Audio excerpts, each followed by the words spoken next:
जय श्री कृष्ण। आज मैं आप सबको जीवन में सरलता का महत्व एक कथा के माध्यम से समझाने का प्रयास करूंगी। तो कथा कुछ ऐसी है कि एक साधु महाराज थे। उनका ना कोई आश्रम था, ना धर्मशाला, ना कोई ठिकाना। जहाँ रात होती वहीं ठहर जाते और भिक्षा से जो मिलता वही भगवान को भोग लगाते और स्वयं ग्रहण करते। वृंदावन की दो गोपियां जिन्होंने कभी भगवान के दर्शन नहीं किए, ना कभी मंदिर गई, प्रातः दही माखन गागर में भरकर ले जाती, बेचती और अपनी गृहस्थी में मगन रहती। दोनों गोपियों ने यह सुन रखा था कि साधु संतों के पास झोली में भगवान रहते हैं। एक दिन दोनों अपना दही बेचकर यमुना के निकट आई। वहां देखा कि एक साधु अपनी झोली रखकर संध्या वंदन हेतु स्नान करने गए हैं। झोली एक वृक्ष के नीचे रखी है।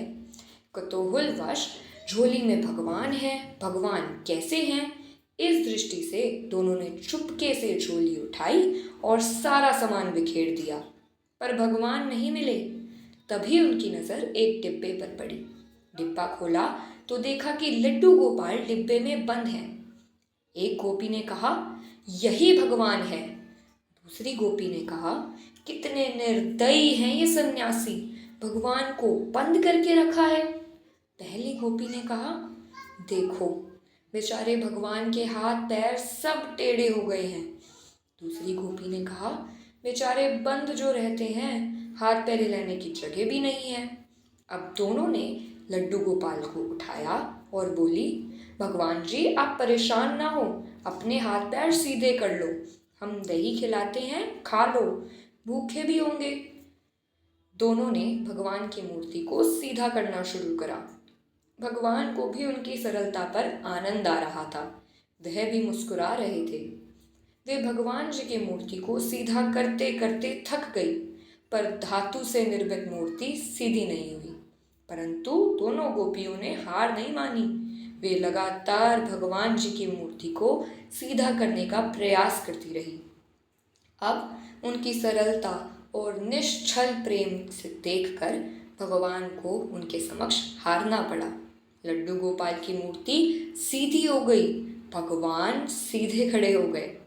अब दोनों ने भगवान को नहलाया और दही खिलाया। फिर बोली, अब लेटो और आराम करो। पर अब वह सीधी मूर्ति डिब्बे में नहीं जा रही थी। तब तक वह महात्मा जी भी आ गए। दोनों डर कर भागी। महात्मा जी ने सोचा कि कुछ लेकर भागी हैं। महात्मा जी उनके पीछे दौड़े, लेकिन उन तक पहुंच नहीं पाए। लौटकर झोली देखी तो हतप्रभ रह गए। भगवान लड्डू गोपाल खड़े हंस रहे हैं। महात्मा जी सारी बात समझ गए। वे भगवान के चरणों में गिरकर रोने लगे और खोजते हुए उन गोपियों के घर गए। उनको भी चरण पकड़कर रोते हुए बोले, धन्य हो तुम दोनों, आज तुम्हारे कारण भगवान के दर्शन हो गए। जीवन भर संग लिए घूमता रहा, पर कभी सरल नहीं बन पाया। अतः भगवान हमारे भाव और सरलता पर रिझते हैं। हम जीवन में सरलता नहीं ला पाते, यही हमारी विडंबना है। जय श्री कृष्णा।